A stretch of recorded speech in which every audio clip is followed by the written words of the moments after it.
Do you think the oppression and persecution and slavery and imprisonment of Bani Israel was anything other than Allah subhanahu wa ta'ala's command upon them? For their mistakes, for their disobedience, for their deviations away from Him Jalla wa Ala? No, this was the direct result of it. And Allah subhanahu wa ta'ala reminded them of it when He freed them from it.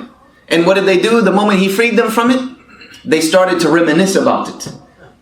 When Bani Israel was wandering in the wilderness, and Allah subhanahu wa ta'ala was giving them miraculous bread from heaven, from the skies, and water from rocks, what did they start doing? Started complaining. Wanted a little bit more. Allah gave them quails, they still complained. What about the potatoes and the vegetables? And where did they know of these things from? And generation after generation who grew up in slavery, they knew about these things from the time when they were imprisoned, enslaved. And they were reminiscing about them after Allah has freed them and what they've begged Him for and given them a prophet from amongst themselves. And Allah subhanahu wa ta'ala told Musa, said, go to them, number one, and remind them, remember the favor of Allah upon you. Remember the ni'mah of Allah upon you. You asked for this. You begged me for this. Remember my favor upon you.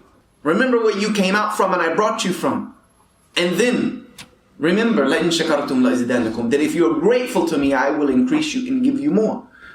I had to sit down one time with there was a pastor, a minister, a priest, a rabbi, etc., so on and so forth. And, the rabbi began attacking me about issues in Palestine, which number one, I'm not from Palestine, I've never been, I've never put my two feet in Gaza, etc., so on and so forth. The real thing was, he said, why do Muslims not want peace in Palestine? And I laughed at him. I said, what? Hold on a second, wait a second, hold on. Let's step back for a second. Peace, you know as well as I do, comes from submission to the Creator of the heavens and the earth. We as Muslims, we have peace inside of our hearts no matter what is going on around us. Unfortunately, we don't realize that fact. I said, we're not the ones that are going through the tribulation, you are. Because the Muslim goes through suffering and he's rewarded by Allah subhanahu wa ta'ala in akhirah. You go through the suffering and Allah is going to double you for you on the day of Qiyamah. And you will not find peace anywhere you go on this planet to the day of judgment until you come back to Allah subhanahu wa ta'ala. As He reminded you very early in the revelation, in the compilation of Al-Quran. In Surah Al-Baqarah, you get to verse 30, Allah subhanahu wa ta'ala says, remind Bani Israel, or remind them of the ni'mah, the favor that I bestowed upon them. Subhanallah.